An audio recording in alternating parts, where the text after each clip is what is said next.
Bien-aimés dans le Seigneur, que le Seigneur vous bénisse. Alors soyez bénis dans le nom de Jésus. Et nous sommes reconnaissants à Dieu de compter encore parmi les vivants. Ça ne veut pas dire que nous méritons, mais c'est par sa grâce. Et ce soir, encore à nouveau, alors que nous sommes au mercredi 28 octobre 2020, et à nouveau, je suis encore parmi vous. Et je soutiens encore pleinement les femmes dans leur octobre rose.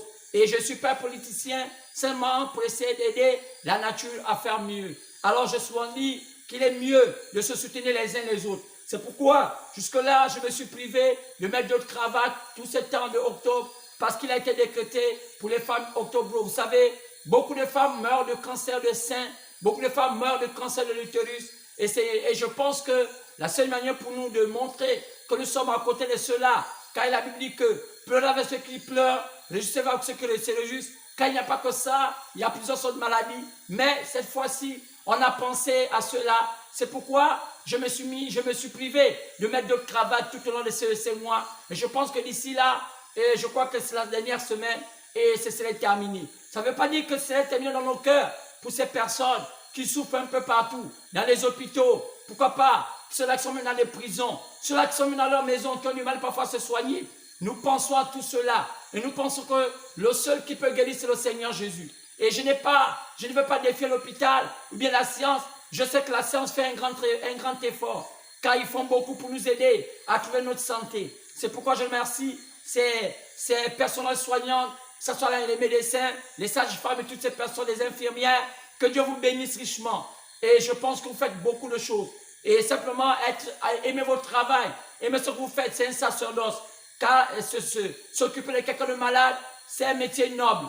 Alors que Dieu vous bénisse richement et soyez en paix. Et que Dieu vous accompagne dans tout ce que vous faites. Alors, ce soir, je pense que j'ai quelque chose de précieux à vous apporter. Alors que depuis tout ce temps-ci, nous avons des messages. Je pense que ça vous aide. Il n'y a qu'à voir combien vous appréciez. Et je me laisse saluer d'abord tous ceux-là qui font des commentaires. Et notamment le bien-aimé frère Wills. Je pense que Wills, oui. Et que Dieu le bénisse richement. Car c'est un frère merveilleux. Et il a une question qu'il a posée. Et je pense que j'ai l'occasion de répondre à cela. Et je vais aussi remercier les commentaires du frère David, Gaël. Et pourquoi pas, je vais aussi remercier tous les commentaires de la sœur Ruth. Et c'est là, Marie-Sara, depuis la France. Et je vais remercier le frère Ken Moutoumbi. Et depuis le Gabon, que Dieu bénisse richement.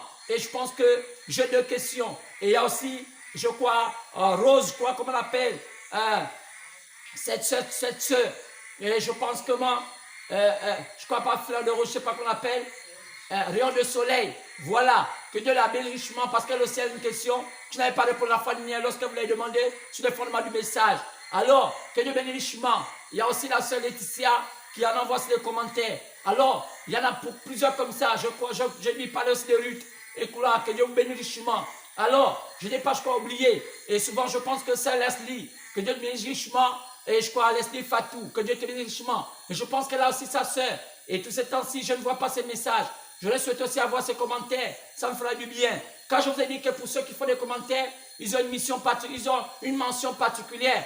Car je les apprécie. Car ils m'aident. Il faut comme un athlète, lorsqu'il est sur le stade, il a besoin de supporters pour courir. Et quand je vois vos commentaires, ça me fait tellement plaisir. Alors, je vous rends l'ascenseur pour dire simplement, je vous apprécie. Alors, je remercie ceux-là et je vais demander à tous ceux-là de continuer à s'abonner, car nous avons besoin désormais de faire de live, c'est-à-dire être en direct. Car YouTube nous demande d'avoir au moins 100 abonnés et cela nous permet d'avoir désormais nos vidéos en direct. Et je crois que nous sommes déjà à plus de 55 abonnés, il nous manque à peine 45.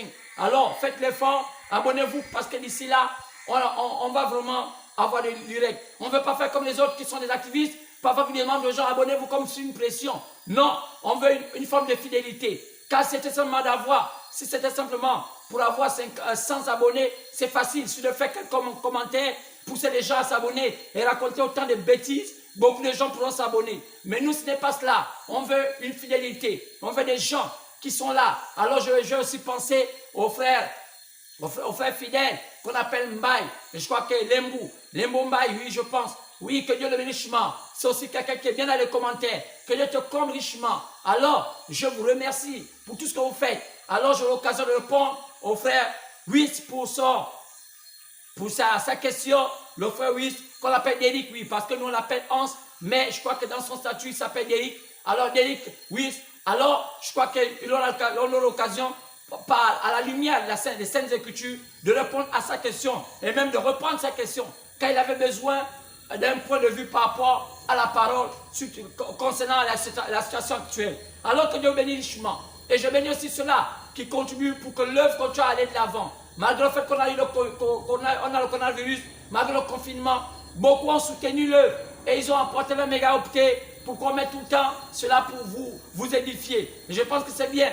Dieu vous rendra au centuple. Que Dieu bénisse richement tout cela qui contribue pour que l'œuvre avance. Alors que Dieu vous bénisse richement. Notamment les femmes des professions de tabernacle qui m'ont, dans ces mois de confinement, qui m'ont habillé, qui ont fait autant de choses extraordinaires. Notamment, j'ai été visité par la sœur Georgie qui m'a apporté quelques jus. Et c'est bien que Dieu bénisse richement. Notamment le frère Romanel qui m'a apporté assez de monde. Que Dieu les bénisse richement. Il y en a plusieurs comme ça qui me font des choses extraordinaires. Même la famille David avec la sœur Christ. Et je pense à tout ce monde-là. Et c'est bien.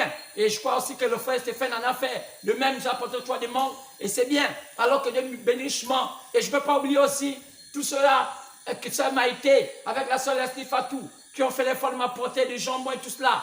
J'ai tellement passé des bons moments lorsqu'ils m'ont apporté ces présents, des jambons et tout ça sur les salamis. Et c'était tellement bien. J'en ai tellement mangé. J'ai passé une bonne semaine lorsque ces choses étaient entre mes mains. Et je bénis l'Éternel pour tout ce que les femmes peuvent ont fait par rapport aux costumes qu'ils m'ont donné, ces deux costumes, et toutes ces choses-là qui m'ont apporté autour de cela. Alors, richement, que Dieu vous bénisse richement et qui vous comble. Et ce soir, je vais aborder un sujet capital. Avant de parler de ce qu'on a d'abord eu, ce soir, je vais vous parler d'un sujet.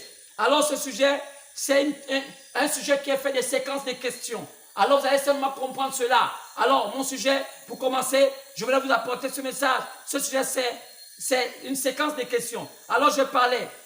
L'enlèvement dont parle la Bible,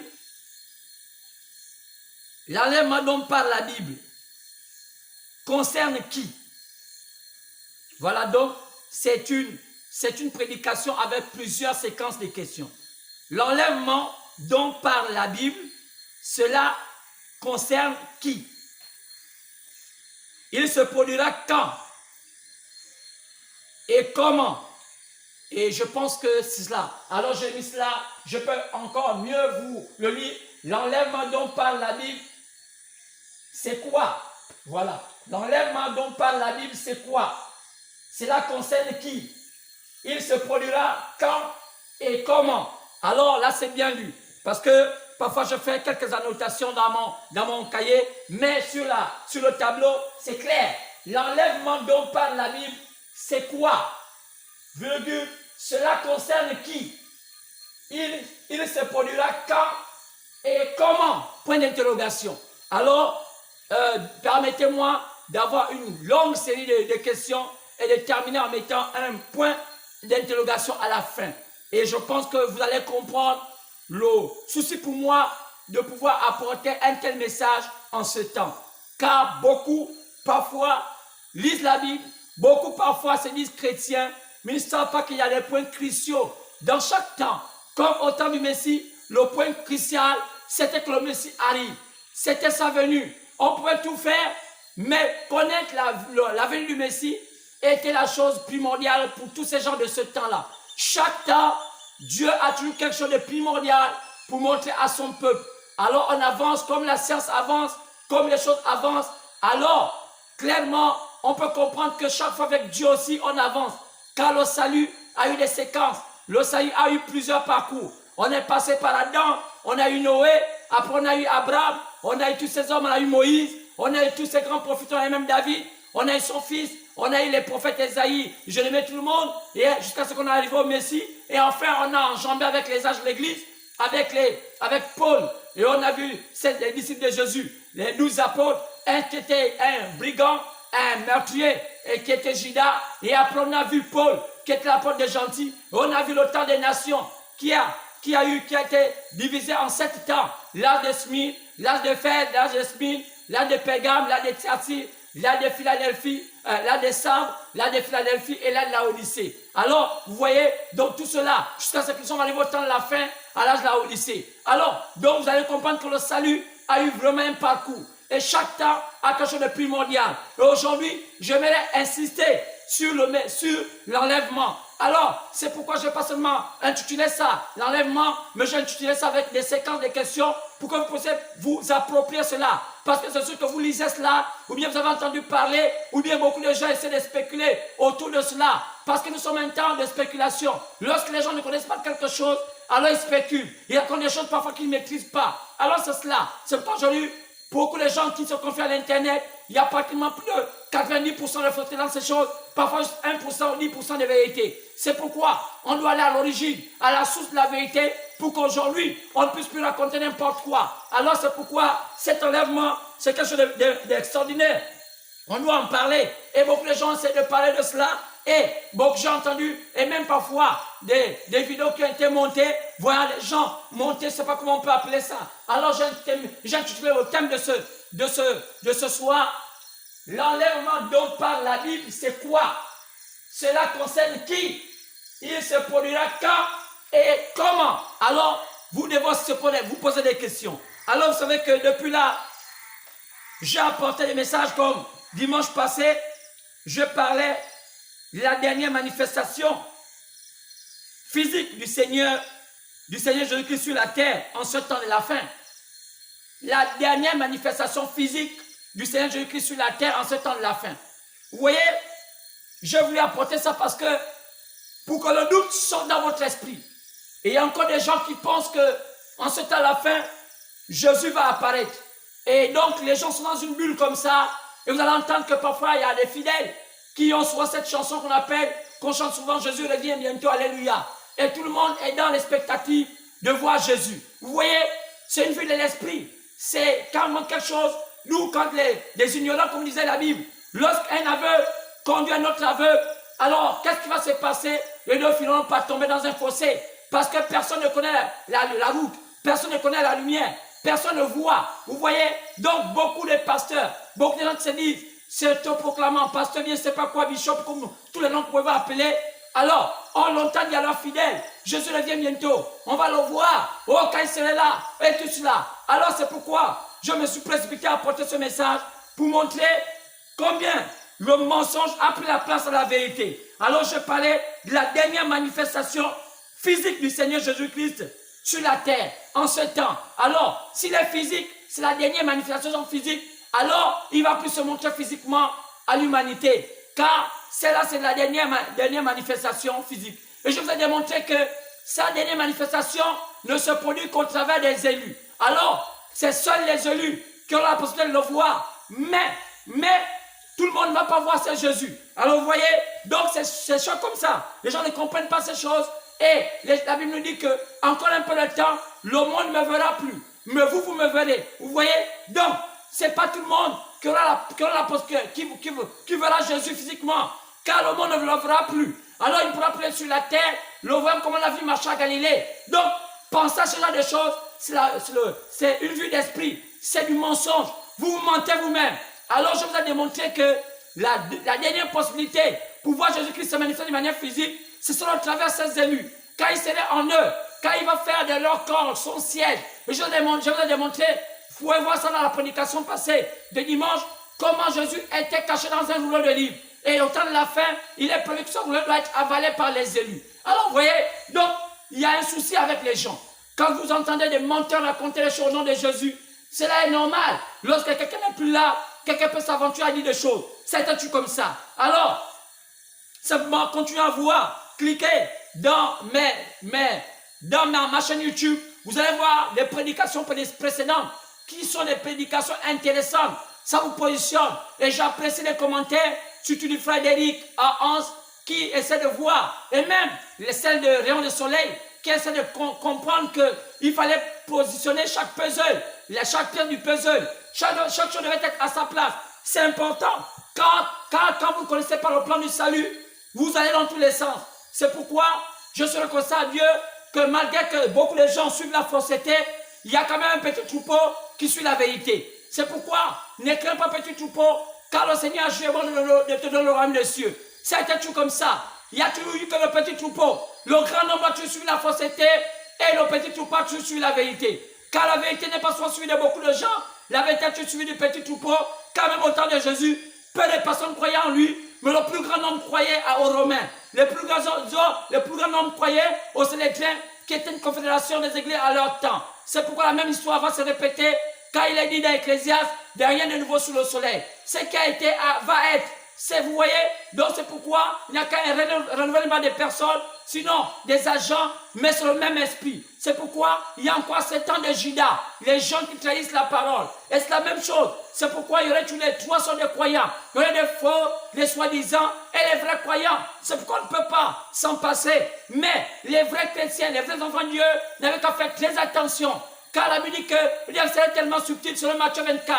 Car même à séduire même les élus, c'était possible. C'est pourquoi Dieu a abrégé le temps de peur que les élus soient séduits. C'est pourquoi les temps sont maintenant abrégés. Et nous voyons comment le monde est en décanton. Le monde est dans la crainte. Tout le monde a peur le lendemain. Nous voyons des maladies apparaître comme le coronavirus. Toutes ces choses. La Chine faisant des manipulations chimiques. Pourquoi? Et jusqu'à ce qu'on voit des microbes apparaître envahissant le monde. Et aujourd'hui, le monde en émoi. Qu'est-ce qui se passe? Il n'y a qu'à voir ce qui se passe aujourd'hui en Occident. Qu'est-ce qui se passe? Le diable est en train de prendre en otage ces continents. Que ce soit l'Amérique, que ce soit l'Europe, c'est les continents qui sont en otage. Que ce soit aussi l'Asie en otage. C'est pourquoi les Africains, vous qui êtes les derniers, mais vous qui n'avez pas su reconnaître votre temps de visitation, j'ai peur pour vous. Car vous savez, les temps sont plus qu'avancés. Et les Africains ne sont pas contentés, ils n'ont pas eu le temps de regarder comment les autres continents ont échoué. Ils ont simplement suivi ce qu'ont fait les autres continents. C'est pourquoi quand on regarde aujourd'hui l'Afrique, on ne sait pas qu'est-ce qui va se passer alors que chaque continent a eu son temps de lumière et son temps de conduire le monde dans un nouveau temps. Mais l'Afrique, lorsqu'elle s'est arrivé son temps d'être la locomotive de la terre, l'Afrique a eu le temps seulement d'être là et en train d'avoir les mêmes problèmes qu'on a souvent connus. Le peuple qui sont têtus, seulement pour avoir un petit fauteuil présidentiel. Parce qu'on cherche des privilèges. On va être l'ami du président, l'ami du ministre, l'ami de ceci, juste pour avoir une voiture, juste pour avoir une belle maison. Qu'est-ce qui se passe? C'est un esprit de mesquinerie, un petit esprit africain qui est toujours en nous. Quand on n'a jamais compris que la grandeur ne se résume pas sur le nombre de biens qu'on détient. Car la grandeur se résume sur le peu qu'on peut en tirer en profit dans le bénéfice de la vie. C'est pourquoi les gens n'ont jamais compris que c'est cela la vie. Et les grands hommes ont toujours compris comme ça, qu'on peut obtenir tout ce qu'on a, on peut obtenir les voitures, tout ce qu'on peut avoir, des avions, tout le luxe possible de la terre, mais l'essentiel, qu'on peut tirer du bonheur de la vie, c'est ça la grandeur. C'est pourquoi je me suis le Seigneur, s'il y a beaucoup de personnes qui peuvent comprendre cela. Si Dieu a permis que tu aies eu un petit terrain, tu as une petite maison, tu peux seulement comprendre de tirer le bonheur dans le peu que tu as eu. Je pense que tu comprends c'est quoi, c'est ça le bien-être. C'est pourquoi ceux qui cherchent dans beaucoup de choses, parfois ne comprennent pas que cela a eu eux-mêmes, ils se fracassent la tête. Car le peu que Dieu t'a donné, ce dont Dieu t'a donné, si tu as donné ce que tu as aujourd'hui, c'est une grâce. Car il y a plusieurs qui n'ont pas eu la grâce d'avoir cela. C'est pourquoi il faut se contenter de cela. Et même si il te donne encore en plus, quand tu as béni l'Éternel, car cela. Mais aussi pense que dans la vie, apprends à être bien avec les autres, apprends à être gentil, apprends à donner aussi aux autres quelque chose. Oui, c'est cela le bien-être universel. C'est de partager aux autres, c'est d'apprendre à communiquer la joie que tu as aux autres, communiquer le bonheur que tu as aux autres. Et c'est cela. Donc, je crois que beaucoup de penseurs ont compris que le 21e siècle ne serait pas le siècle des inventions. Quand vous voyez aujourd'hui, nous tournons aujourd'hui seulement autour des ondes. Vous voyez, c'est l'Internet, c'est les ondes. Le téléphone, ce sont les ondes. La télévision, ce sont les ondes. Donc vous voyez, le monde s'est arrêté seulement à la dimension des ondes. Maintenant, qu'est-ce que l'Afrique est censée apporter à l'humanité aujourd'hui? Ça ne m'a dit que nous allons être des spécialistes en Internet. Non, ça a été déjà inventé. C'est là. Mais qu'est-ce que l'Afrique est appelée à apporter aux autres? Vous voyez, les grands penseurs ont pensé que l'Afrique, sinon, le dernier temps, le temps de la fin, serait un temps spirituel ou rien. Vous voyez, je pense comme ça, tous ces grands hommes qui ont réfléchi sur le 21e siècle, sur le temps de la fin, ils ont pensé que le 21e siècle serait un temps spirituel ou rien. car tout était déjà inventé. Seulement, on a aujourd'hui de le modifier. Même la voiture électrique, on avait déjà une idée. Parce que l'électricité, l'électronique avait déjà été inventée. Donc, c'est seulement le mélange de ces choses-là. Donc, on va enlever le système thermique. Donc, avec la combustion, les gasoil et tout cela, l'essence, on va se mettre quoi de l'électronique sinon dans la mécanique. Alors c'est juste, donc ça n'a pas été inventé, seulement on a seulement juste mélangé des choses qu'on n'avait pas encore mélangées. Donc, mais le 21e siècle, il sera spirituel ou rien. Donc c'est pourquoi les Africains étaient censés être ceux qui allaient être les porte-flambeaux du 21e siècle. Parce qu'on pense que nos pères nous ont souvent appris que la spiritualité au-delà de toutes choses. Mais les gens n'ont pas compris cela. Mais aujourd'hui, nous reculons, on essaie de mettre le matériel au-dessus de toutes choses. Ça ne marchera pas. Car la spiritualité a toujours demeuré la chose la plus élevée. Alors, je me laisse seulement aujourd'hui essayer déjà de répondre aux questions de mes fidèles. Et ceux-là qui, je vais dire ceux-là, je ne sais pas comment ils appellent, je n'ai pas le jargon par rapport à cela, mais je vais dire ceux qui ont l'habitude de me suivre dans ma chaîne YouTube, Jean-Luc Boulanda. Alors, je vais répondre à leurs questions. Il s'agit d'Ederic Wills qui pose la question. Et on va essayer de voir dans leurs questions qu'est-ce qu'ils attendent. Alors, question.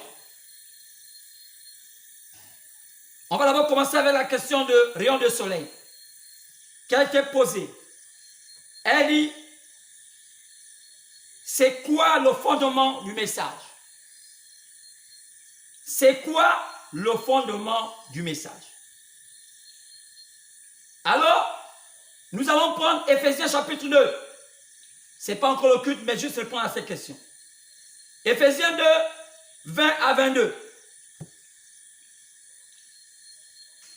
Éphésiens 2,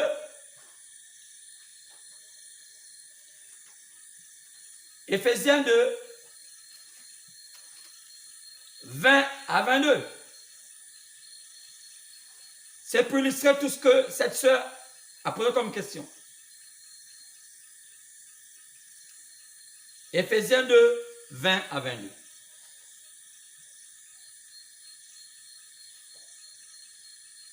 Écoutez cette écriture. Paul dit, vous avez été édifiés sur le fondement des apôtres et des prophètes. Jésus-Christ lui-même étant la pierre angulaire. En lui, tout l'édifice bien coordonné s'élève pour être un temple saint dans le Seigneur. En lui, vous êtes aussi édifiés pour être une habitation de Dieu en esprit. Donc, premièrement, les vrais enfants de Dieu, l'épouse du Seigneur Jésus, dont le message du temps de la fin qui a été apporté par le prophète révérend William Branham, celui à qui Dieu a prédit, selon Malachie 4, partant verset 5 à 6, qu'il enverra un prophète, il le dit clairement que ce prophète va ramener le cœur des enfants vers le cœur de leur père. Et ici, Paul dit que nos pères là, quand on parle de père, on peut dire les pères, ce sont les détenteurs de fondements. Un père, c'est celui qui met le fondement dans la vie d'un enfant. C'est par le père que naît la vie. C'est le père qui porte la vie et il met ça dans la maman. Et la maman qui est la couveuse garde cette vie jusqu'à ce que cette vie arrive à maturité. Elle met au monde un enfant. Alors, quand on parle ici de la spiritualité, c'est la même chose. Donc, ceux qui nous ont engendrés dans notre foi, ce sont nos pères les apôtres. C'est pourquoi Malachie 4, le prophète Malachie avait déjà prédit que le prophète du temps de la fin est censé ramener les vrais chrétiens à la foi de nos pères les apôtres. Et Paul vient dire ici que le fondement sur lequel nous sommes érigés. Donc la foi sur laquelle nous sommes érigés, un fondement, c'est un soubassement, c'est une plateforme sur laquelle un monument tient son équilibre. C'est pourquoi on dit, lorsqu'on construit même une maison, on bâtit une maison avec un fondement. C'est le fondement qui soutient la maison en temps de tempête. C'est pourquoi une maison sans fondement, c'est une maison qui est appelée un jour à se renverser. Mais quand on parle ici d'un fondement, on parle le fondement de la foi. Donc, de ce que nous croyons comme évangile. C'est pourquoi c'est tout ce que les apôtres ont apporté comme l'évangile qui fait foi du fondement du message que nous croyons.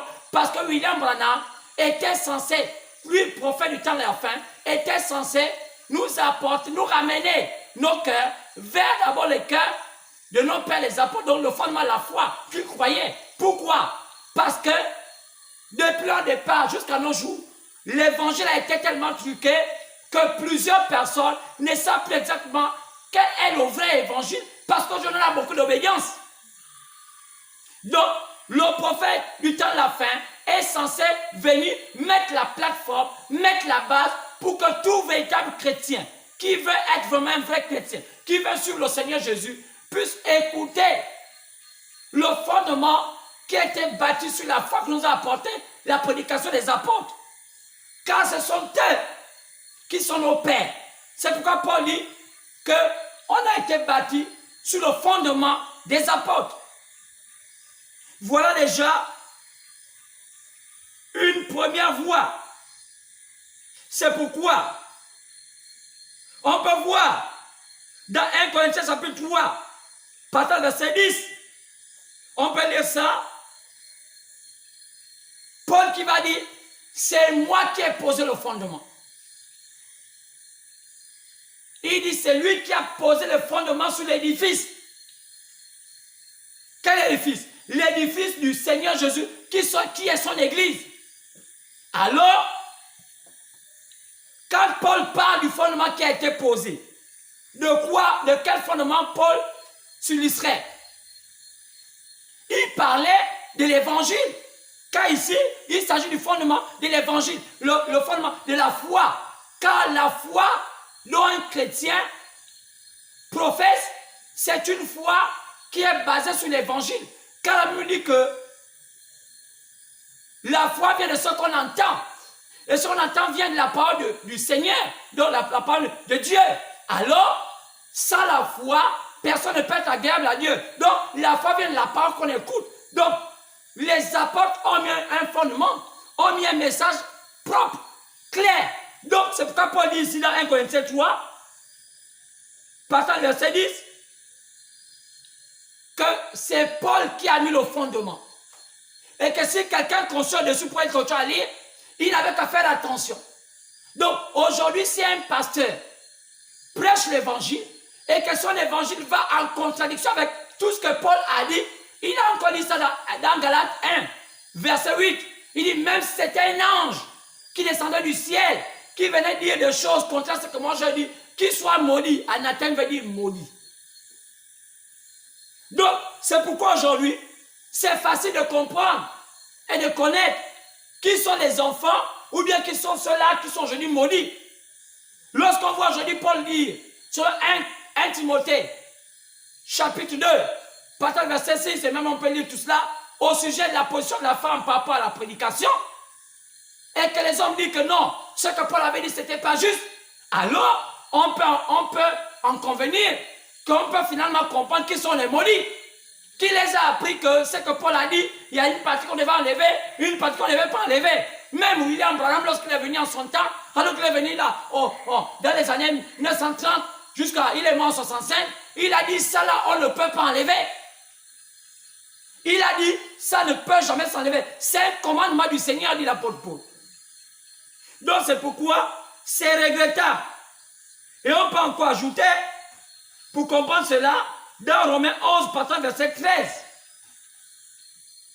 Paul confirme que Romains 11, partant verset 13, on peut lire tout cela, que celui à qui Dieu a donné mandat d'être apôtre des païens. Donc, quand il y avait trois peuples qui peuplent la terre, les Juifs, les Samaritains, les païens, qu'on appelle les nations ou les gentils, Dieu avait fait des peuples celui qui va être apôtre. Qui est un apôtre? Aujourd'hui, un apôtre, c'est un missionnaire, mais c'est celui qui met le fondement.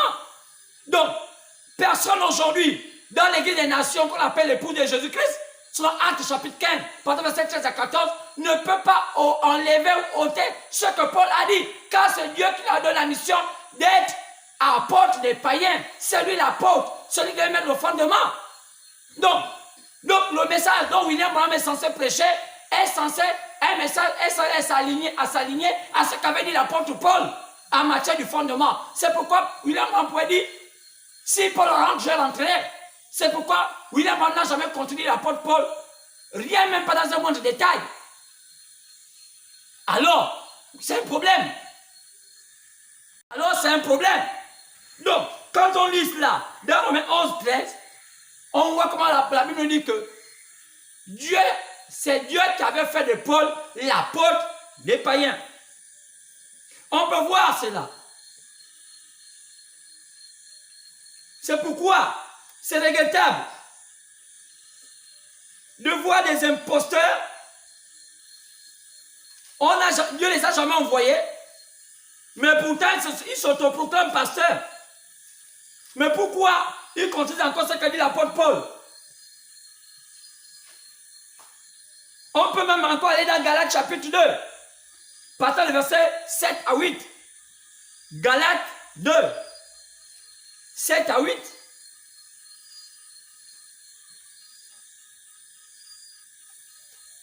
Galates chapitre 2, verset 7 à 8. Vous allez comprendre comment les Écritures confirment encore que l'apôtre Paul fut choisi. Galates 2, 7 à 8. Au contraire, voyant que l'évangile m'a été confié pour les incirconcis. Donc, les païens, nous, on nous appelle les incirconscrits. Les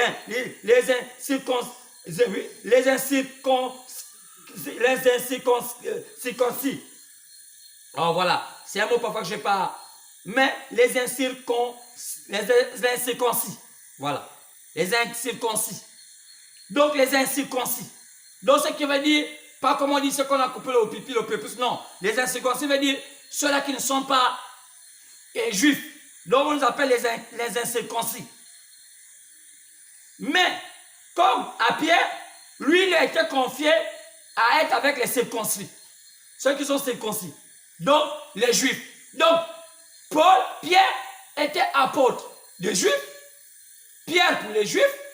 Paul pour les païens. Donc, c'est pourquoi, clairement, il dit, c'est à eux. Aussi, afin de moi, l'apôtre Paul, je suis dans Galates 2, 7 à 8.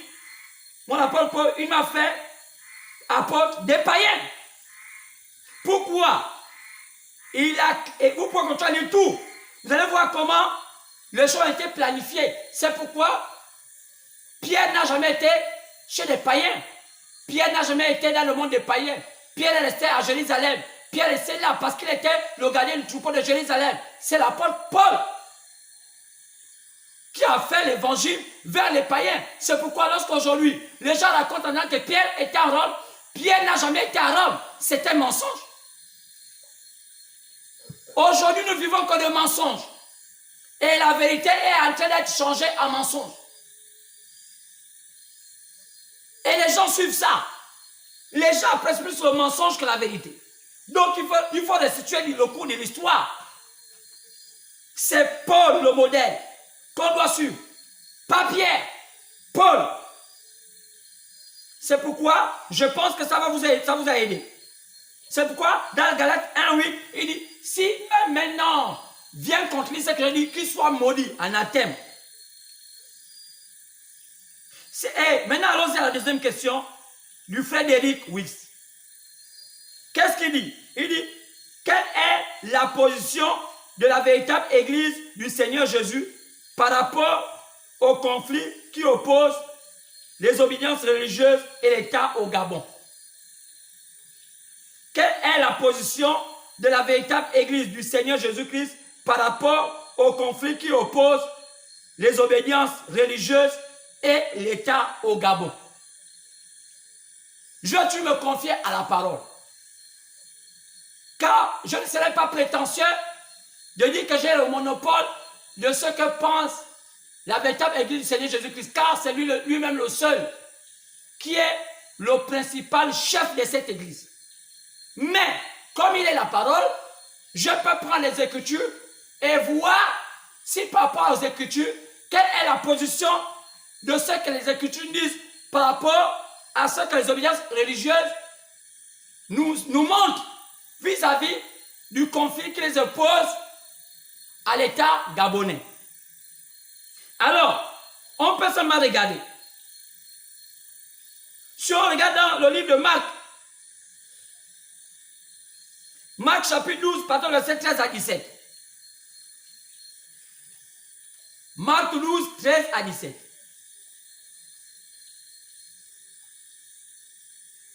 Marc 12, 13 à 17.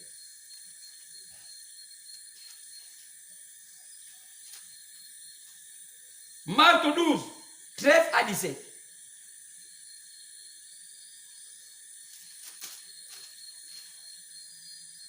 Alors, lisons cette écriture. Il envoyait auprès de Jésus quelques-uns des pharisiens, des hérodiens, afin de le surprendre par ses propres paroles. Et il vint lui dire, Maître, nous savons que tu es un vrai maître, tu es vrai, et que tu ne t'inquiètes de personne, car tu ne regardes pas, tu ne gardes pas à l'apparence des hommes, et tu enseignes la voie de Dieu, selon la vérité. Est-il permis ou non de payer le tribut à César, donc les taxes à César, ou bien au gouvernement? Devons-nous payer ou ne pas payer? Pourquoi des religieux se préoccupaient à demander à Jésus sur le fait de vouloir payer leurs taxes ou ne pas payer leurs taxes? Jésus connaissait leur hypocrisie. Leur répondit, pourquoi me tentez-vous? Apportez-moi un denier, donc une pièce d'argent, afin que je le voie. Et il apportait un denier. Et Jésus leur demanda, de qui sont cette effigie et cette inscription? De César, lui répondit-il. Alors, il leur dit, rendez à César ce qui est à César, et à Dieu ce qui est à Dieu. Et ils furent à son égard dans l'étonnement. Et les Sadducéens, vous voyez, donc, voilà un point comme ça. Ils voulaient mettre Jésus en conflit avec l'État. C'était être en dehors de la volonté de Dieu. Car Jésus n'était pas venu régler le problème entre le Messie et l'État. Jésus était venu régler le problème à ce que le Messie devait mourir pour donner la vie éternelle à l'humanité. Le Messie était venu pour venir proclamer une année de grâce à Israël quand ils étaient arrivés à leur temps de jubilé. Qu'est-ce que ça va y voir avec le conflit entre l'État et la religion? Puisque Jésus n'était même pas accepté dans leur religion. Jésus était la parole. Pourquoi ces gens-là voulaient opposer la parole à l'État? Parce qu'ils voulaient tuer la parole pour qu'ils soient capables de privilèges. On peut continuer à lire. Luc, verset 23. Luc, chapitre 23, verset 1 à 4. Luc, chapitre 23, verset 1 au verset 4. Vous savez, lorsque vous n'êtes pas assis dans la parole et que vous voyez tout ce qui est en train de se faire dans ce monde, vous êtes parfois tenté à parfois aller à l'encontre des Écritures parce que parfois vous pensez que c'est de l'injustice. Mais ce n'est pas un problème d'injustice. Qui suscita Pharaon? N'est-ce pas Dieu? Pour un but. Alors, lisons Luc 23, 1 à 4. Ils s'élevèrent tous et ils conduisirent Jésus devant Pilate. Vous voyez? Et il se mit à l'accuser, disant, nous avons trouvé cet homme excitant notre nation à la révolte. Alors qu'au début, on a vu que Jésus n'a jamais demandé à la révolte. Mais les religieux ont amené Jésus devant le gouvernement pour dire que cet homme-là, il est contre le gouvernement. Alors que c'était faux. En empêchant de payer le tribut, donc à payer les amendes, ou bien payer les taxes. Le même Jésus qui a dit non, payez. Les religieux vont maintenant dire que non, Jésus ne veut pas. C'est lui qui nous incite à ne pas payer. Vous voyez? Les gens ont été tués double. Car l'argent ne vient pas de Dieu. Je vous sois dit cela. Nous avons trouvé cet homme en disant cela. Pour ça, n'est pas peur le tribut à César. Et se disant lui-même Christ, le roi. Et puis Jésus, il fait interroger tout cela. Et c'était qui? Au verset 4, Pilate dit aux principaux sacrificateurs et à la foule, je n'ai trouvé rien de coupable en cet homme. Qui c'est? Les pasteurs ont amené Jésus pour que les politiciens tuent Jésus. Ça va se répéter. Parce que ces pasteurs et religions n'appartiennent pas à la véritable Église de Dieu. Leur but, ce n'est pas, ils ne sont pas là pour faire accomplir la volonté de Dieu. Ils sont là pour faire accomplir leur propre volonté. En utilisant des stratagèmes pour mettre en porte-à-faux la parole et le gouvernement. C'est pourquoi un vrai enfant de Dieu doit demander, comme a fait le frère d'Éric tout à l'heure, quelle est la conduite à tenir sur la véritable parole de Dieu, sur la vraie parole de Dieu. Vous allez comprendre que tous ces pasteurs-là qui sont de s'élever, oh là, nous sommes le comité des pasteurs contre ceci, nous sommes le comité des pasteurs, nous ne voulons pas ceci, nous ne voulons pas la dépénalisation, nous ne voulons pas. Vous sentez que c'est la démagogie. La vraie démagogie. Il n'y a rien de la parole de Dieu dedans. C'est de la politique maquillée, soi-disant au verset biblique. C'est pourquoi, honte à vous, vous qui suivez ces bandits, vous qui sont dans les réseaux sociaux, vous prenez toutes sortes d'esprits. Vous n'êtes plus avec le président du Horde qui devait attaquer le Gabon. Vous n'êtes plus avec des hommes qui devaient préparer un coup d'État contre le pouvoir gabonais. Désormais, vous voulez maintenant prendre les passants en otage pour les pousser d'aller combattre le pouvoir gabonais. C'est le diable qui vous a oint. Vous êtes comme des enfants illégitimes. Vous avez pour père des rebelles. Alors, faites la politique si vous voulez, mais ne mettez pas la parole de Dieu à l'intérieur. Vous voulez mettre vos pasteurs, mettez-les. Parce que Dieu ne les connaît pas. C'est vous qui les avez connus comme pasteurs. C'est vous qui les reconnaissez comme pasteurs. Vous êtes les mêmes qui ne peuvent même pas aller dans les assemblées. Vous êtes les mêmes en tant qu'activistes. Je ne sais pas combien vous payez les dîmes à ces pasteurs-là. Et vous les incitez à l'erreur. Et vous les amenez à vouloir faire des conflits. Je suis déçu de vous voir. Vous êtes aujourd'hui dans un sujet contre M. Francis Mbaniga, le pasteur de Bethany. Est-ce que vous êtes fidèle des pasteurs de Bethany? Est-ce que c'est vous qui devez le juger? Vous êtes quoi? Vous êtes des hommes haineux. Vous êtes des hommes envieux. Comme il est aujourd'hui à la présidence, vous ne voulez pas le voir à la présidence. Vous, quand vous étiez à la présidence, vous n'avez jamais dit que c'était mauvais. Mais aujourd'hui, c'est ça l'esprit gabonais. La jalousie. Vous l'insultez dans les réseaux sociaux. Moi, il fallait que je vous parle aujourd'hui.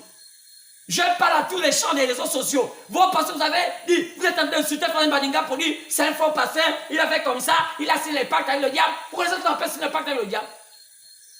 Vous êtes des démons. Vos parents et vous, vous êtes des démons. Vous avez pour père le diable. Et je vous le dis maintenant clairement.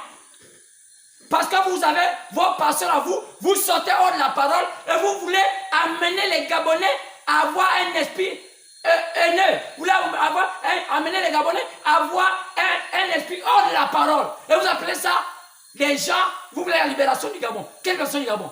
Vous pensez que nous allons libérer un pays? Vous êtes des démons. Vous qui accusez, vous qui insultez Francis Mbaniga, vous l'insultez, vous êtes des démons.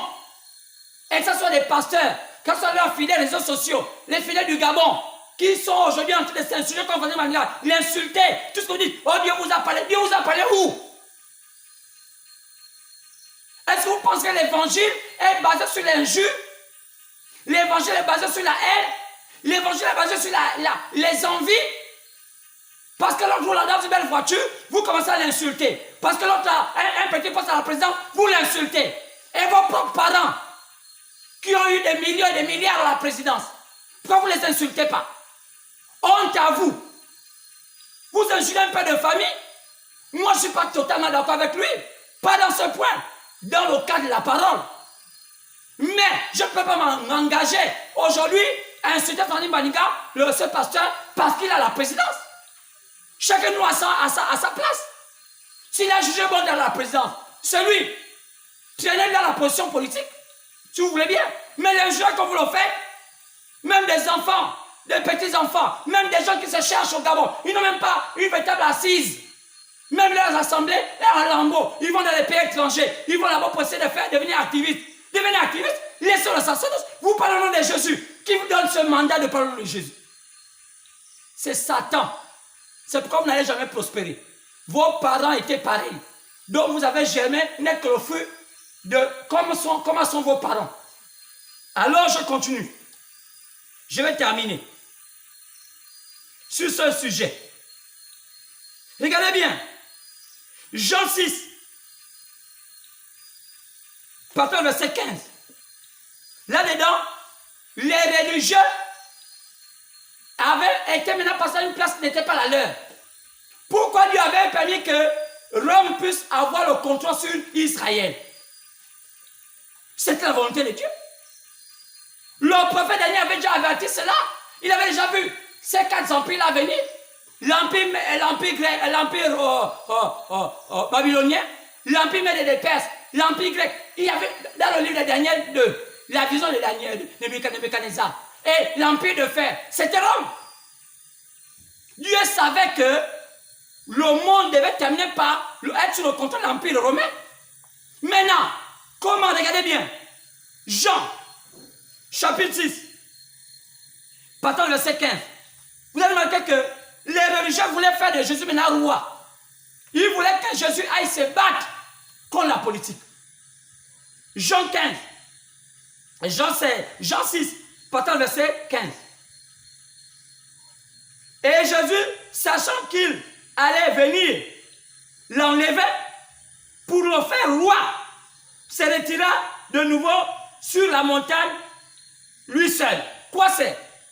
Les pasteurs, les religions voulaient prendre Jésus pour faire de lui un roi. Quoi? La religion devait sortir de son cadre, sa position, pour entrer dans la politique. Et c'est comme ça. Depuis quand le Seigneur Jésus-Christ nous a demandé, il dit, rendez à César ce qui est à César. La politique aux politiciens, le sacerdoce au sacerdoce. Et là, cette fois-ci, on voulait mettre Jésus en porte-à-faux avec la politique. Donc, c'est une fausse guerre. C'était une fausse guerre. Aujourd'hui, le diable a oint plusieurs Gabonais pour aller dans tous les sens, pour chercher à embraser ce pays. Et ils utilisent même ce qui se disent pasteurs. Et ces pasteurs-là, ils utilisent beaucoup de gens qu'ils ne maîtrisent pas. Et ils sont aussi devenus aujourd'hui des activistes. Ce ne sont plus les prédicateurs, ce sont des activistes. Leur évangile n'est plus basé sur la révélation, mais sur la haine et les critiques. Mais comment Dieu peut parler dans un cœur où les gens sont haineux, aiment les critiques, aiment le mensonge, aiment le vol, aiment les biens, tout ce qui est de la chair. C'est pourquoi c'est un faux chemin. Et la voix de Dieu nous montre que Dieu, tu as toujours travaillé dans sa volonté. Et la volonté de Dieu, c'est que quoi? Jésus a dit à César ce qui est à César, à Dieu ce qui est à Dieu. Maintenant, est-ce que nous, en tant qu'hommes de Dieu, on a le devoir de se positionner et commencer à dire, nous n'avons pas telle tête, nous n'avons pas telle tête. Laissez ça au Congo. Laissez ça dans notre pays qui sont en Côte d'Ivoire. Mais les spirituels ont une manière d'exprimer leurs sentiments. Un spirituel n'appartient pas à un parti politique. Un spirituel n'appartient pas à un camp politique. Un spirituel est dans la parole. Un spirituel conduit Les gens la doctrine de la parole.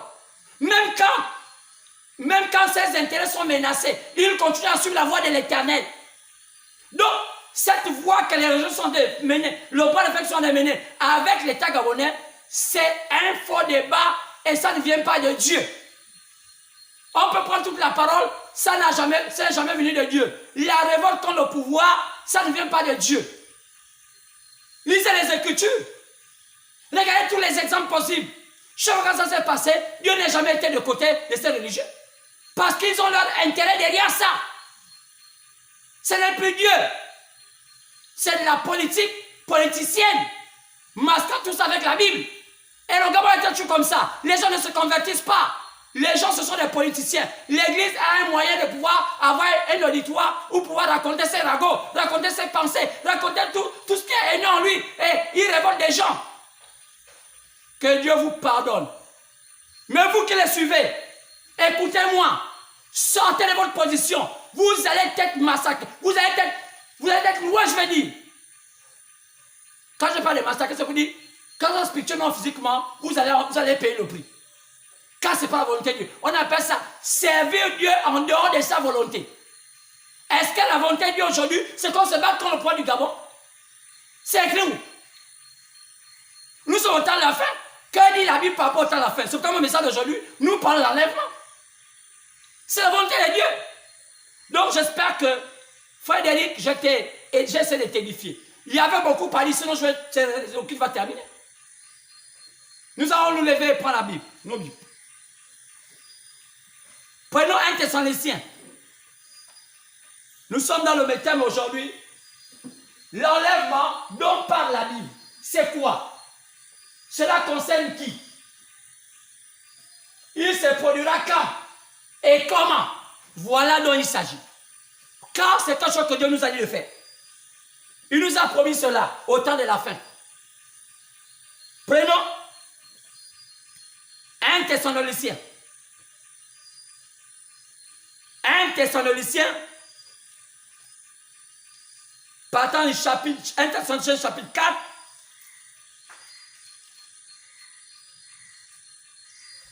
un Thessaloniciens chapitre 4, partant du verset 13 au verset 17.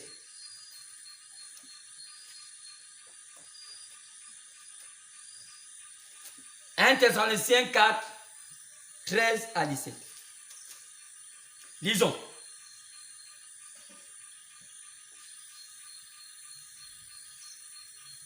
Nous ne voulons pas, frères, que vous soyez dans l'ignorance au sujet de ceux qui donnent, afin que vous ne vous affligez pas comme les autres qui n'ont point d'espérance.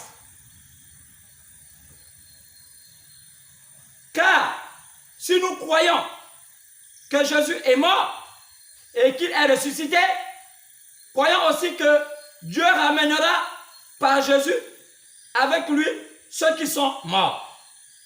Voici en effet ce que nous avons déclaré. Voici en effet ce que nous vous déclarons. D'après la parole du Seigneur, nous les vivants restés pour l'avènement du Seigneur, nous ne dévancerons pas ceux qui sont morts. Car le Seigneur lui-même a un signal donné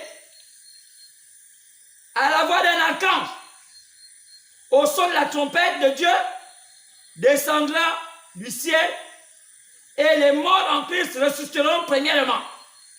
Ensuite, nous les vivants qui serons restés, nous serons tous ensemble enlevés avec eux sur les nuées, à la rencontre du Seigneur dans les airs.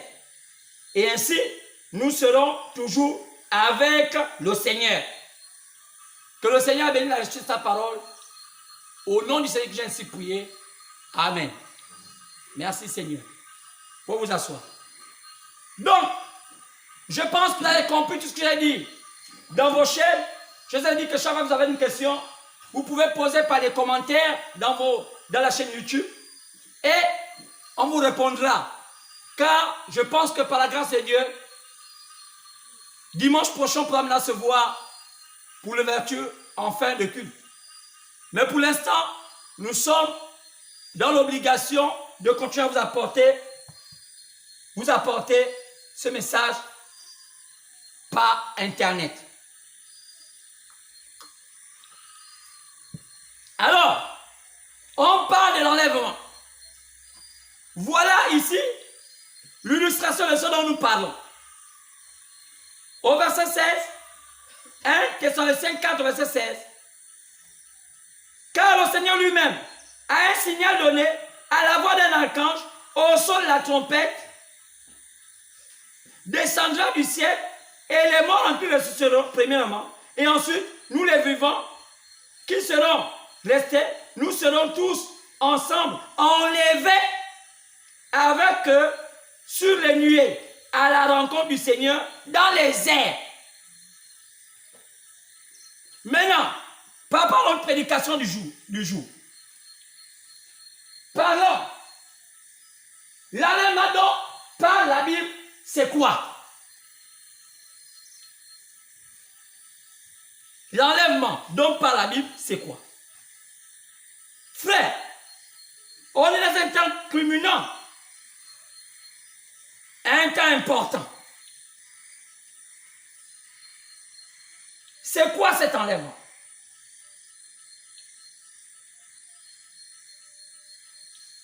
Alors, on peut dire que cet enlèvement, c'est une action, comme dit. C'est une doctrine, d'abord, je vais dire, pour l'Église, pour la vraie Église, parce que parmi les doctrines, l'enlèvement figure, et la vraie Église du Seigneur Jésus-Christ doit prendre l'enlèvement. Une Église qui ne croit pas l'enlèvement, ce n'est pas une Église du Seigneur Jésus-Christ. Donc, ça fait partie des doctrines, des points fondamentaux. Sinon, un point fondamental, parmi les points que le Seigneur a demandé à la véritable Église d'observer. Donc, l'enlèvement, c'est une doctrine pour la véritable Église du Seigneur Jésus-Christ. L'enlèvement est un mystère. Et il doit être révélé. Alors, l'étymologie du mot enlèvement, c'est une action, d'être enlevé. C'est une action d'enlever. Enlever, c'est déplacer quelque chose d'un point A à un point B. Je parle dans l'explication simple du mot enlèvement. L'explication simple. Enlever quelqu'un, c'est l'amener d'un point à un autre point. Comme on peut donner comme exemple, des ravisseurs ont enlevé une petite fille. Donc, ils l'ont enlevée de sa maison, ils l'ont emmenée quelque part. Donc, c'est simple de comprendre cela. C'est une action d'enlever. Enlèvement, c'est une action d'enlever. Prendre quelqu'un d'un point, l'amener à un autre point, le déplacer. Mais ici, il ne s'agit pas de cette simple action d'enlever quelqu'un. Il y a plusieurs manières d'être enlevé. On peut être enlevé dans sa chair.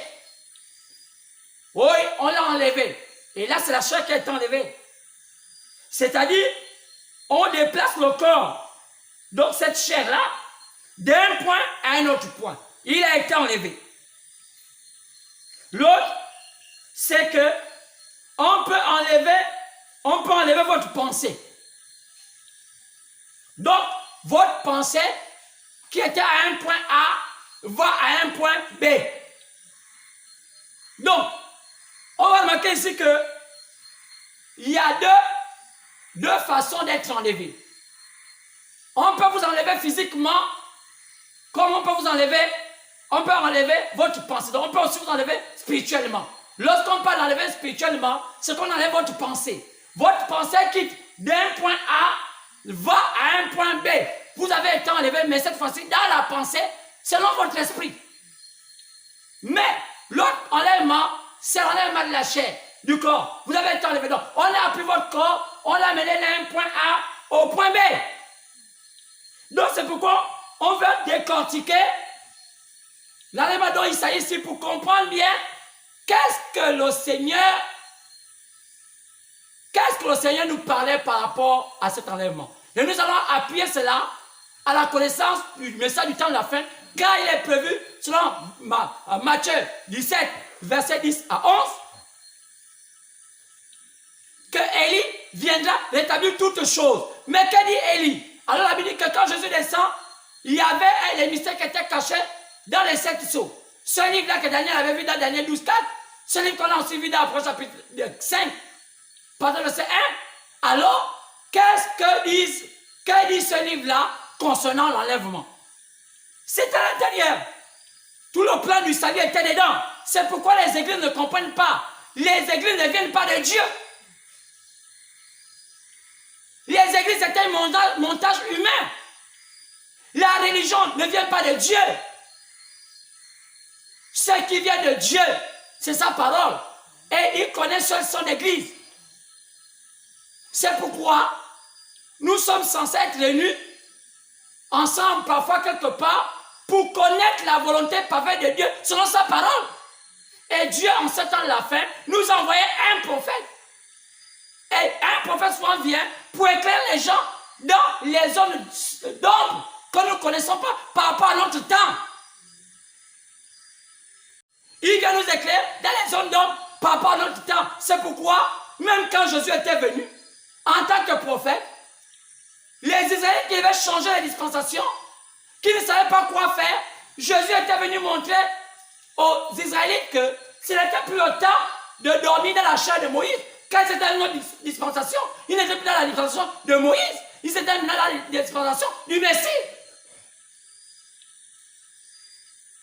Car l'homme aime bien tout ce qui est passé. C'est un esprit défaitiste. Les gens n'aiment pas l'évolution. C'est pourquoi on remarque que l'Apocalypse nous parle des esprits de crapauds. Les esprits de crapauds, c'est les esprits de non-évolution. Depuis la nuit des temps, depuis le 18e siècle, même le 17e siècle, lorsque le système avait changé, on est parti de la monarchie, même d'abord des empires, à la monarchie, de la monarchie aux républiques. Les gens ne se sont jamais posé la question, qu'est-ce qui a amené ces changements? Aujourd'hui, quand on voit les pays comme le Gabon, il n'y a qu'à voir leur histoire, à la Genèse, qui a appris aux premiers Gabonais les notions de la République, les notions des études, les notions de l'évolution. Quand on voit dans les livres d'histoire, on voit que les premiers politiciens gabonais étaient préparés par des hommes de lumière. Ils avaient le nom. Peut-être qu'aujourd'hui n'est pas l'objet de ma prédication. Il y avait le communisme dedans. Avec les Hommes. Il y avait tous ces hommes-là, tous ces gens-là qui avaient préparé nos aînés à l'évolution du monde nouveau.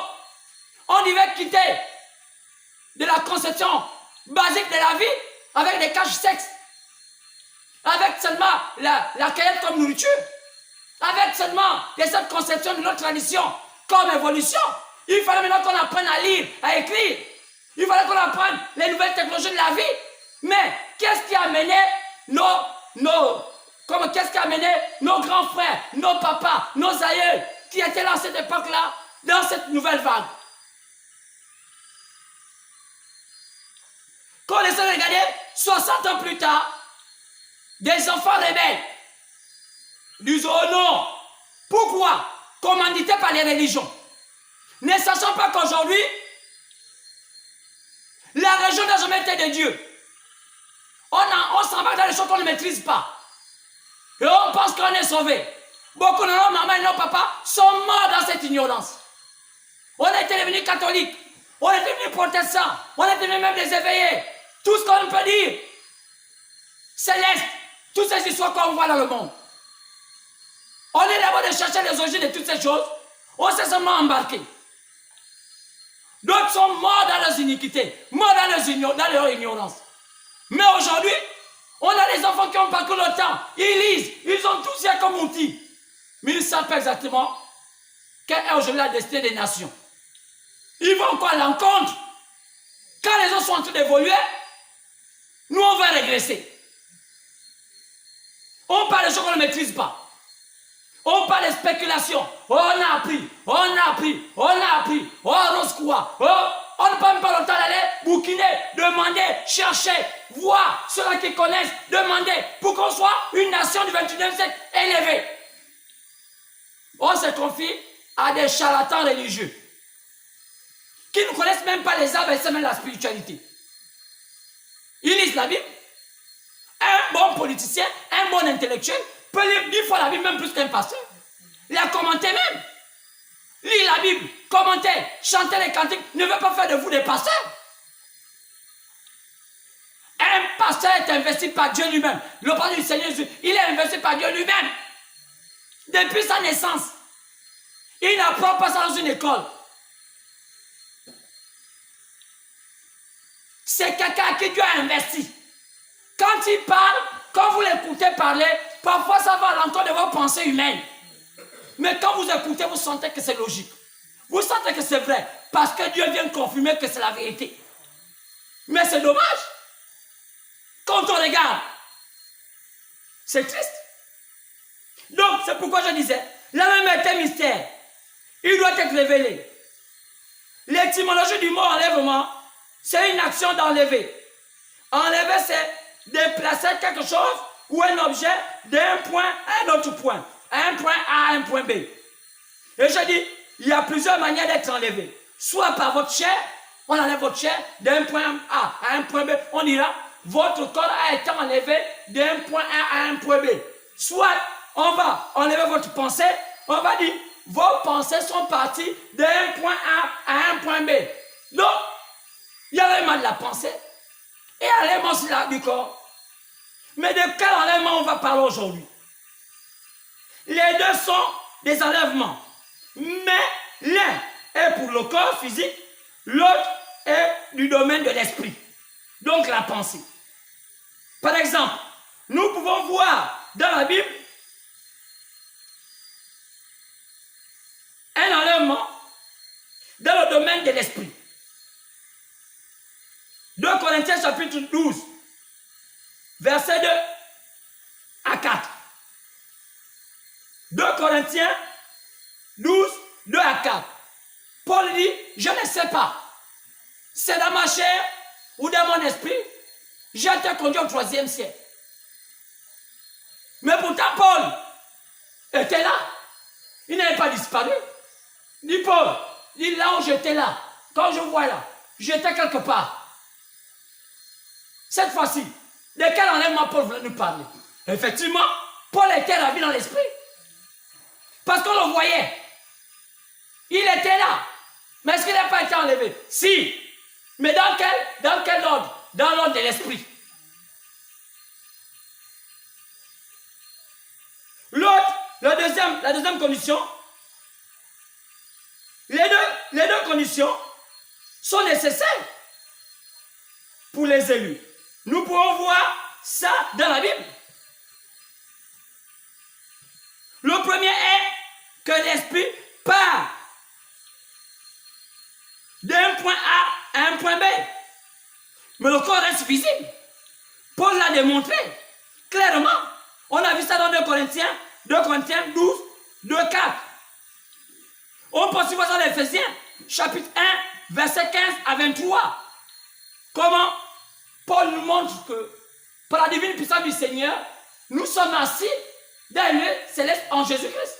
Mais pourtant, étant assis et en marchant sur la terre, nous sommes assis dans un lieu céleste en Jésus-Christ. Qui c'est? Nos pensées.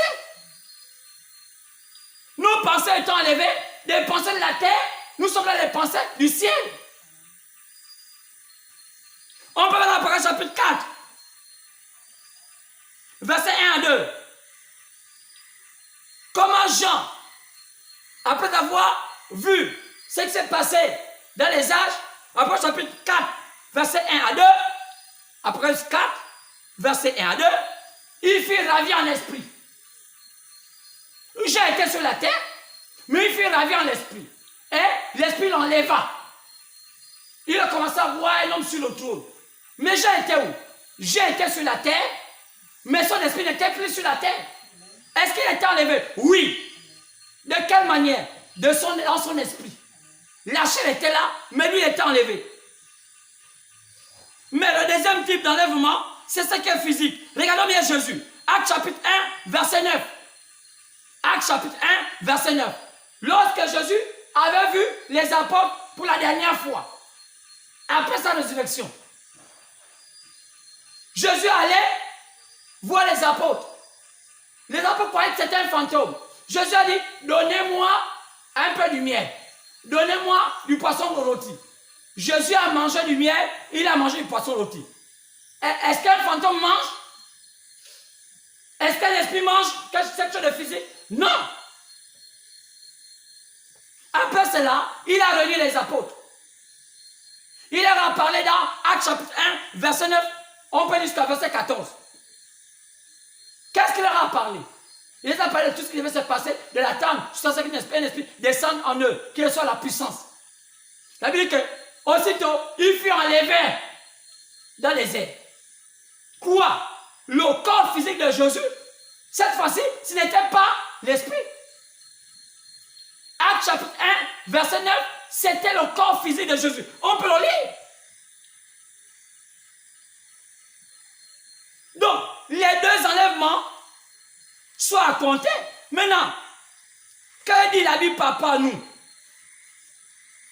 Quelle est notre place? Acte chapitre 9, 1, verset 9.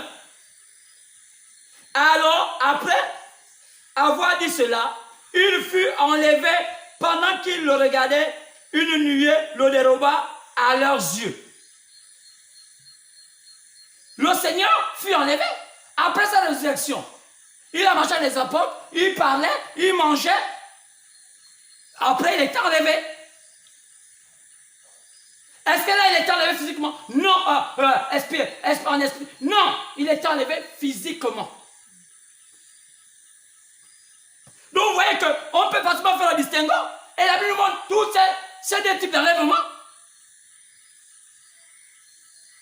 C'est pourquoi 1 Thessaloniciens, chapitre 4, verset 15 à 17, quand on nous parle de cet enlèvement des élus au temps de la fin, c'est tout un processus. On va voir la lecture de la parole, si Dieu le permet, quand il le permet par rapport à ce processus, on va lire. On va comprendre que dans 1 Thessaloniciens, chapitre 4, verset 15 à 17, les deux enlèvements interviennent. Il y a une partie qui est de l'esprit, il y a une partie qui est physique. Donc, l'enlèvement du temps de la fin des élus commence d'abord par la partie esprit, ça termine par la partie physique. C'est pourquoi Paul conclut ici dans 1 Corinthiens, chapitre 15, verset 51 à 54. Lisons. C'est le même enlèvement et Paul dit l'aboutissement de cet enlèvement, comment elle va finir. 1 Corinthiens chapitre 15.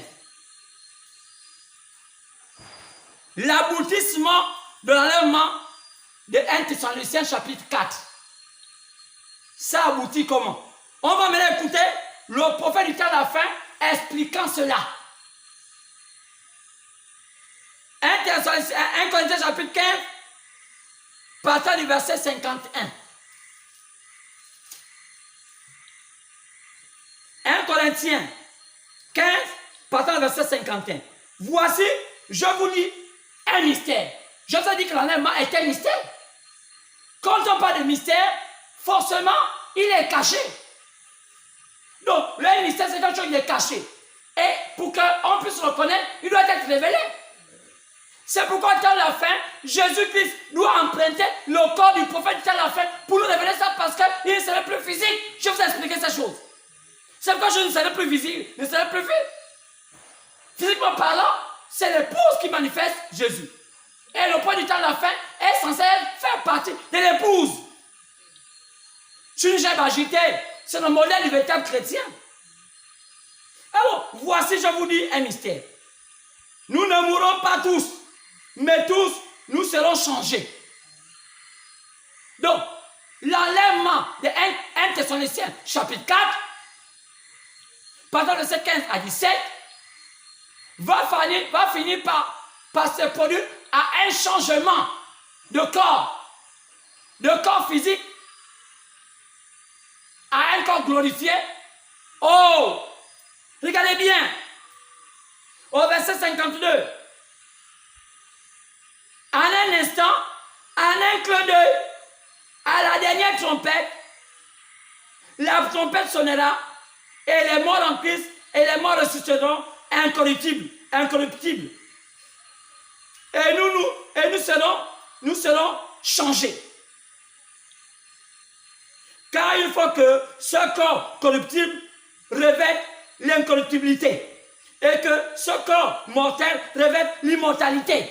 Quoi c'est? C'est pourquoi la Bible nous parle du mystère de la translation, du changement de corps. Donc, cet enlèvement de 1 Thessaloniciens chapitre 4, partant de verset 15 à 17, commence d'abord par un enlèvement de l'esprit. C'est un processus, et Paul dit, après cela, dans cette voie de translation, le corps subit un changement, jusqu'à ce que ce corps va revêtir l'immortalité pour que ce corps puisse disparaître. Donc, la première étape de l'enlèvement passe d'abord par l'enlèvement de l'esprit. Oh mon Dieu. Oh, je pense que le ciel aujourd'hui est content. Et les vrais enfants de Dieu sont en train de comprendre l'opposition dans la parole. Mais à quel moment? Parce qu'on a déjà expliqué, l'enlèvement dont parle la Bible, c'est quoi? Cela concerne qui? On dit au son de la trompette. Qui est censé écouter la trompette? Pas n'importe qui. Peut écouter les églises. Il faut maintenant être là où on va sonner la vraie trompette. Au son de la trompette. Il y a une trompette. Et la Bible dit que, dans le chapitre 10, à la voix, au son de la trompette du 7e ange, quand ils sont là à la trompette, c'est à ce moment que les mystères seront révélés. Donc, la trompette dont la Bible nous parle ici, c'est la trompette du messager du 7e temps. Donc, c'est pourquoi le prophète du temps de la fin est censé être celui qui doit sonner cette trompette. Mais on vous a dit que cette trompette-là est liée au message que le prophète du temps de la fin qu'on le relie à Jésus. Quand Jésus ne peut plus parler, il est esprit. Donc, il donne mandat au prophète du temps de la fin. Il dit, mais qu'à la voix du 7e ange, quand il sonnera la trompette, alors c'est là le mystère va être accompli. Apocalypse chapitre 10, verset 7. Donc, la trompette dont on parle ici, c'est la trompette du 7e messager, dont on a su que c'était William Branham, parce que le 7e messager est censé venir à la Odyssée, quand c'est l'Odyssée qui est au 7e temps. Car on passe on parle de la démocratie. Donc, tout pasteur véritable qui s'est dit homme de Dieu, qui connaît la volonté de Dieu et qui veut éviter ce qui va bientôt arriver sur la terre à ses fidèles, est censé écouter ce que Jésus a parlé au travers du message du temps de la fin, qui sont la dernière trompette. Parce que là où sont les mystères. C'est quoi une trompette? L'évangile. Qu'a fait cet évangile? Cet évangile nous rappelle tout le livre de la rédemption. C'est là où tous les autres vont être libérés. C'est à l'intérieur là qu'enfin le troisième coup doit être manifesté. Car Christ a manifesté 3 coups. La guérison, le discernement de pensée des cœurs, et enfin la plénitude de la parole de Dieu. Cette plénitude de la parole de Dieu qui amène le croyant au changement total. Donc il y a une translation. Le mystère de la translation. Peut-être vous ne connaissez même pas, peut-être votre pasteur ne vous prêche même pas ça. Il ne sait même pas ce qu'est la translation. Regardez Jésus. Il a subi une translation. Il était un humain. On l'a tué. Il est allé à la tombe. Il est ressuscité. Il a de nouveau marché sur la terre. Il a mangé à nouveau. Et il est monté. Oh mon Dieu. Qu'est-ce que les pasteurs disent aux fidèles? Quel est le son de la trompette qui est prêché aux fidèles aujourd'hui? De la démagogie. C'est pourquoi Jésus pourrait dire, je sais pourquoi ils ont pour père le diable. C'est le père du mensonge. Ils ne prêchent pas l'évangile pour amener les gens vers le salut. Ils prêchent l'évangile à leur fin personnelle. Ils veulent faire comme les enfants de la guerre. Quoi? Ils veulent s'approprier le trésor de la terre. Ils ne veulent pas aller. Laissez-les. Laissez-les. Ce ne sont pas les hommes de Dieu. Ce ne sont pas Dieu qui les a envoyés. Il n'y a qu'à voir leur penchant. Il n'y a qu'à voir là où ils veulent aller. Quoi? Leur penchant, c'est vers les biens de cette terre. C'est pourquoi leur projet, c'est de construire des grands monuments, les grands bâtiments, et que les gens viennent les adorer. D'une manière subtile. C'est une adoration d'une manière subtile. On se détourne la vérité. Et et si on le voit un peu, William, qu'est-ce qu'il dit? On a l'occasion d'en parler. Dans le message appelé l'enlèvement, page 40. Regardez le processus. Qu'est-ce dit Thessaloniciens?